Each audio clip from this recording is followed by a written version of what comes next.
Hey, what is going on, guys? RvzStealth here, and in today's video we're going to be going over the ultimate guide to choosing a main for season 10. So we're going to be going over every single role of the game and put each champion into different categories for each role to help you get closer to choosing a champion who would fit your ideal playstyle. So with that being said, guys, let's get right into the video. So we're going to start off up in the top lane here. However, I will provide timestamps down below for you guys if you want to jump ahead to a certain role, if you want to jump around in the video a little bit, there'll be timestamps down below there. But starting things off here up in the top lane, I've divided the top lane champions into 4 different categories. So you got fighter champions, that's what most top lane champions are. That's going to be where your majority of top laners are. And I've divided those into subcategories to make it a lot easier for you to choose your main. We got tank champions, hybrid champions, and then ranged champions.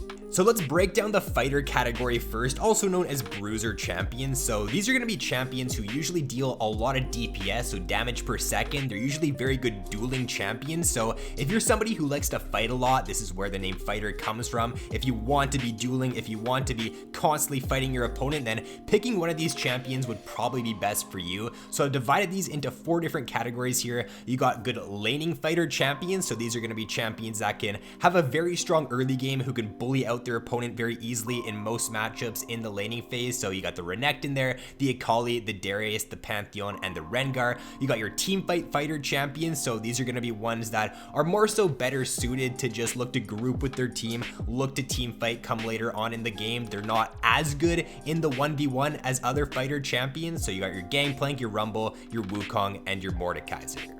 In the split push and duelist category there, these are going to be straight up your best 1v1 champions in the game. So if you want to split push, if you want to side lane, if you want to constantly be fighting your opponent, then things like the Tryndamere, the Fiora, the Nasus, some of the best champions in the game for that kind of playstyle.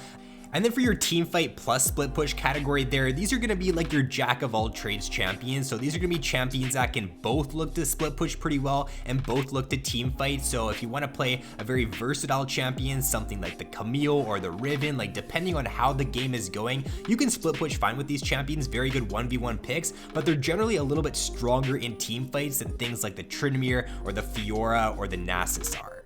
So moving over to the tank category now, if you just want to play a champion who can soak a ton of damage, if you want to be the front line in the team fight, if you want to have a lot of crowd control, a lot of engage, these are going to be the champions for you. So you got the Sion there, you got the Ornn, the Maokai, the Malphite, and the Zac. And honestly, don't get me wrong, these champions can still deal quite a bit of damage. Like, yes, they're tanks, but we all know Ornn, like you can pretty much 100 to 0 a squishy target with your full combo with this champion. So it's not like these champions don't deal damage, but they're generally a lot more tankier, they have more CC, and they do a little bit less damage than fighter champions.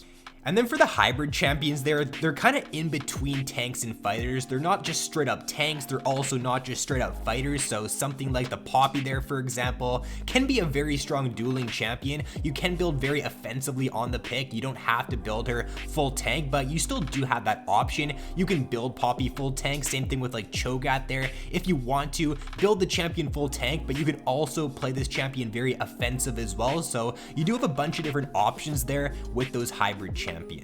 And then for the ranged top lane picks, these are going to be champions that do very well early on in the laning phase, usually have a pretty safe laning phase, very strong in the 1v1, can bully out a lot of the fighter and tank top laners. So they generally do pretty well against a lot of the meta things being played up in the top lane. So if you're having a hard time like with your matchups in the top lane, if you just want to pick who can do pretty well into most things and can have a very strong laning phase, then picking a ranged top laner would be worthwhile to look into. So if we move over to the jungle now, like the top lane, I've split the junglers into 4 different categories, being fighters, tanks, ranged, and assassins. So for the fighters there, I've split those up even more into a couple different subcategories, being early / mid game reliant fighters, better scaling fighters, and then fighters that are pretty solid at all stages in the game. So if you're a jungler who likes to play very aggressive in the early game, if you want to be invading, if you want to constantly be 1v1ing, if you want to be playing super aggressive, look to pick up an early or mid game reliant fighter. You got things like the Xin Zhao there, the Lee Sin, the Olaf, the Elise, and so on and so forth. All those champions there are very good in the early or mid game. Now you've also got your better scaling fighters. So these are going to be champions that are generally a little bit weaker in the 1v1 early game, but once you get rolling a bit, once you get some levels, once you get some items, items, you really start to come online. So something like the Master Yi there, not very strong duelist the first couple levels until he does get 2 or 3 items, but once he does reach that point, he really starts to come online.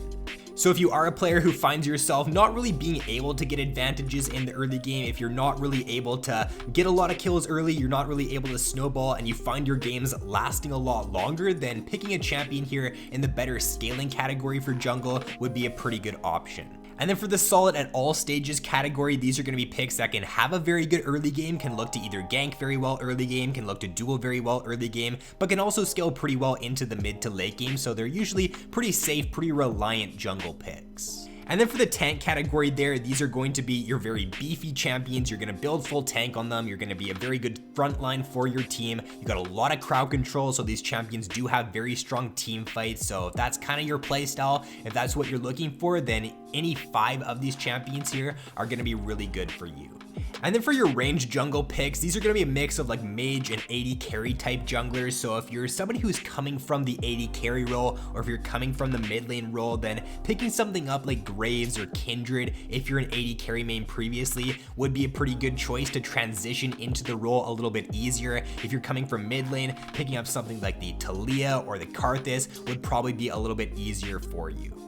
And then lastly here, everybody's favorite category, the assassins. So these are going to be picks that are very snowbally. They have the potential to completely take over games, and they deal a ton of burst damage. So if you're somebody who likes to one shot, if you like to deal a ton of damage in a very short period of time, then look to pick up one of these assassins. So you got things like the Evelynn there, you got the Rengar, the Shaco, Kha'Zix, Nidalee, Echo, and the Diana. What I also could have done here for the assassins is split them up into 2 different subcategories. So one for early game and one for late game. So if you're somebody who wants to play more so of an early game assassin, you can look to pick up the Shaco there or the Nidalee. Rengar's also pretty strong in the early game, but if you want to pick up more of a scaling assassin jungler who does much better in the mid to late game, once they reach a couple items, you got the Evelynn there, you got the Diana, the Kha'Zix, and the Echo.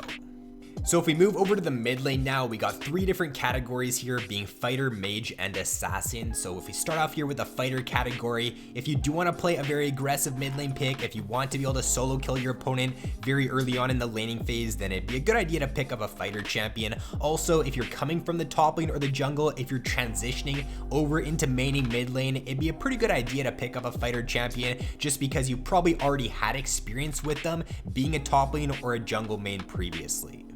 Now for the mage category there, this is the one to where most of your mid lane champions do reside. So these champions are all AP champions here. They deal a lot of burst damage. They're pretty spell reliant. They're very strong team fighting champions, but they're generally a little bit weaker in the early game. They are pretty item reliant, and they don't have as good like dueling or 1v1 potential in the early game as the fighter champions do. So I split the mages off into 4 subcategories here, being artillery, burst, battle, and a mix of battle and burst. So for your artillery mages, these are going to be your very, very long range champions. So if you're somebody who likes to sit at the back of a team fight, if you like to be very safe, if you don't like to move up very far, get into the thick of things, then playing an artillery mage would be really good for you. Burst mages here can deal an immense amount of damage in a very short period of time. So if you can hit all your spells in a quick succession with these champions, then you're gonna be able to one-shot an enemy pretty much every single time. For your battle mages there, these champions have the ability to do a lot more DPS, and they still have the potential to deal burst damage, but they have a lot more DPS potential than the burst champions. So you got things like the Cassiopeia, the Ryze, and the Azir there. They just have the ability to deal way more consistent damage than something say like a Zoe or a Syndra does in a mid to late game fight. And then for the champions at the bottom there, the mix of the battle and burst champions, these picks here have the ability to burst very well, but they also have the ability to deal a lot of consistent damage like the battle mages there. So you got something, for example, like Vladimir, to where early on in the game, you don't really have the ability to deal a ton of consistent damage. So you'd be more so of a burst mage earlier on in the game. But once you do reach later in the game, you got very, very short cooldowns on all your abilities. So you play more so of a burst slash battle mage later on into the game. And then for your assassin picks here, these are going to be very snowbally champions. They have a ton of burst damage. They have the ability to just get onto an enemy target very quickly and take them out in a matter of seconds. So I've split those off into 2 subcategories there, being strong in the early game and a little bit weaker in the early game, but a lot better in the mid to late game. So for the strong early game assassins, you got Fizz and Talon as your premier strong early game assassins. You also got the Kiana there, the Pike, very good in the early game. Once you get your Moby boots, once you start roaming around the map, you can have a great influence. And you got your Akali,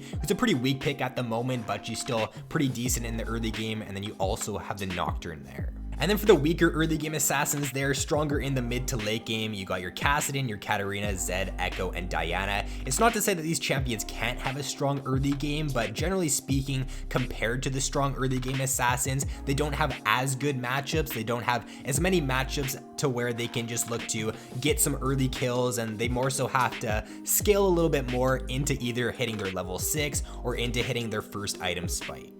So moving on to the AD carry role now, it was pretty difficult for me to come up with 3 different categories for this role, because it's not like you can really split AD carries into like fighters or into assassins. Like, that's not really a thing for this role. So what I've done here is I've split them into strong dueling AD carries, strong pick AD carries, and then strong team fight AD carries. So for your dueling AD carry picks there, if you're somebody who likes to play the AD carry role, but you do like to be able to have a strong 1v1, you like to be able to solo out your opponents, you like to be able to fend off that dive champion that's trying to get onto you and kite them out. They usually have good mobility, so you do have good outplay potential with these champions here. So these champs include Ezreal, you got Draven, Kalista, Vayne, Lucian, Kai'Sa, Tristana, and Caitlyn. For the pick AD carries, these are going to be ones that do have stronger CC than most of the other ADs in the game. They have the ability to start fights a lot better than most of the other ADs, so they're a little bit less team reliant, and you have the option to like press go on these champions. You have the option to start a fight and not really rely on your team to do so. So you got the Jhin there, you got the Ashe, and you got the Varus. And then for the teamfight AD carries, these are AD carry picks that are usually a little bit worse in the 1v1 than the dueling champions. They're usually a little bit more vulnerable than the dueling and the pick champions. They do have very good teamfight though. They're usually stronger in the teamfight, and they do scale a lot better into the mid to late game. So you got things like the Senna there, the Misfortune, Twitch, Kog'Maw. I could have had a Felios in the dueling category as well there. He kind of fits into both the teamfight and the dueling category. You got the Sivir, the Xayah, as well as the Jinx. And then lastly here, to round it out, for the support role, I've split it off into 2 different categories, being aggressive and supportive. So for the aggressive category there, these are going to be picks that do have a lot stronger solo carry potential. They're the champions that are going to be able to make the first move. They usually have pretty good engage. They have the ability to get onto a target very quickly, CC them, allow their team to burst them out. So I split the aggressive picks here into 3 different categories, being pick champions or catch champions, tanks, and then poke or team fight. So I would say the pick category there is going to be your best for carrying in solo queue for the support role. These are picks that have one ability in their kit where they can just look to instantly catch out a target and allow their team to burst them out in a very short amount of time. So you got things like the Nautilus there with his hook, you got Leona with her ultimate, Thresh with his hook, Bard with his ultimate. These kind of abilities that just allow you to catch an enemy off guard, catch an enemy out of position, and instantly burst them out. Now you got your tank supports there, so these are going to be picks that are usually a lot more durable than most of the other supports in the game. They have like some sort of ability in their kit that allows them to soak a lot more damage and allows them to just be a really good front line, a really good beefy front line for their team in fights. And then for your poke or team fight category, so these champions here don't have as good like engage as the pick or the tank champions. They don't have the ability to like frontline or to be a tank for their team in fights, but they do deal a lot of damage. So if you want damage from the support role, if you want to be able to have a strong laning phase, if you want to have a very strong team fight in the mid to late game, then I would recommend picking up one of these champions. And then for the supportive category there, if you're somebody who likes to sit back a little bit more, if you don't want to be the one to make that aggressive play, if you more so want to just be peeling for your team, if you want to be keeping your team alive more in fights and playing off of what your team is doing, then one of these champions would be worthwhile to look into. So I've split the supportive category here off into 2 subcategories, being strong laning power and better mid to late game. So for those strong laning power champions, if you're a player who wants to play more aggressive early on in the laning phase, but you also want to pick that can peel for your team well later on in the game, and that can be that more of a supportive champion later on, then look to pick up one of those four. You got the Lulu there, you got the Karma, I think the Nami right now is one of the strongest laning supports in the game, and then you also got the Senna. And then for the better mid to late game picks, these are going to be very strong team fighting support champions that do a lot better in a 5v5 setting. They don't usually have the best early game impact. They don't have the ability to like get a ton of 2v2 kills in the laning phase early on, but once it does reach the mid to late game, these champions are going to be the best at keeping their carries alive and allowing them to carry in those fights. Alright, so that is going to be all for the video, guys. Hopefully you did find this helpful, and hopefully with putting each of the champions into different categories for every single role, it does now help you narrow down and get a lot closer to choosing your main here for Season 10.